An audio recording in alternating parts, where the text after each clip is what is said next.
All right, Chip Collector. So we've talked about patience as a foundational skill, but there is a specific virulent strain of impatience that deserves its own quarantine. It's a feeling that hijacks your logic, mocks your plan, and presents itself as urgent. Can't miss opportunity. It's the emotional virus known as FOMO, the fear of missing out.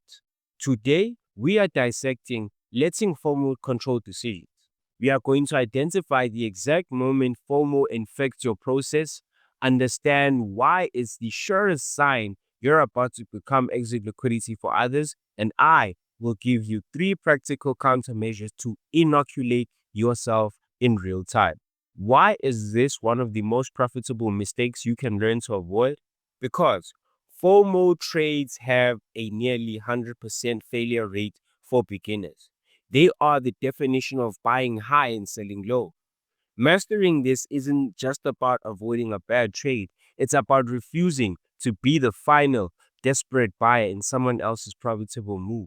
All right, tip collector, let's diagnose the system. FOMO is the acute anxiety that activates when you see a market moving without you, coupled with the irrational belief that you must be in it to validate your worth as a trader. It's not a market signal, it's a psychological alarm bell in you. So, my fellow pip collector, here is your first and most critical countermeasure, the Am I Late protocol. The instant you feel the pang of I need to be in this, you must enact this mandatory checklist. Number one, identify the move. Has price already made a significant vertical leg? If it's up 5, 10, or 15% in minutes, you have your answer. Number two, ask the defining question. Would I enter this trade if the chart were completely blank up to this point? If the only reason the trade looks good is the big green candle already on the screen, it's not a good trade. It's a monument of your fear. All right, this leads me to insight number one.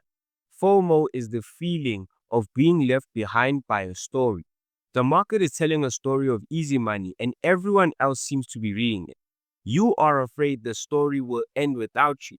But in trading, by the time the story is being told on every screen, in every chat room, the plot is almost over.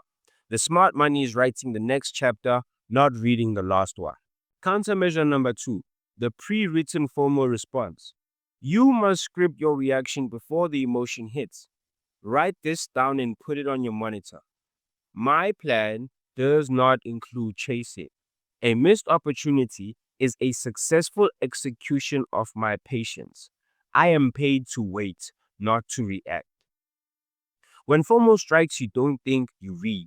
You let your pre written rule be the voice that speaks the loudest.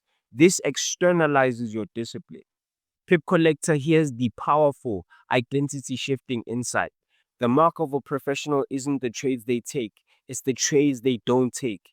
The ability to watch a parabolic move with detached curiosity, knowing your system has no valid entry here, is a sign of immense strength.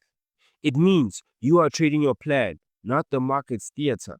Finally, countermeasure number three, the watch list autopsy. This turns FOMO into your best teacher. When you feel it, don't suppress it. Use it. Take the symbol that's triggering you and put it on a dedicated FOMO watch list. Do not trade it. Then, 24 hours later, conduct an autopsy. Where did the price go? How would your forensic entry have fared? 9 times out of 10, you'll see a nasty pullback or a full reversal. You'll see the cliff the crowd ran over. This concrete, repeated evidence rewires your brain. FOMO starts to trigger not an urge to buy, but a memory of past autopsy results. It becomes a signal to stand still. So, Pip Collector, to recap, your three FOMO antidotes are the Am I Late protocol for instant diagnosis, the pre-written response to automate discipline, and the watch list autopsy to reprogram your instincts. Listen, FOMO doesn't feel like a mistake in the moment. It feels like a last-minute rescue. It's the lie that action is always better than inaction. Your job is to see it for what it is, the final emotional phase of a move, where the last buyers enter so the first buyers can exit. You're not missing out. You are opting out of a rigged game. Let the crowd rush. You hold your ground. Your edge depends on it.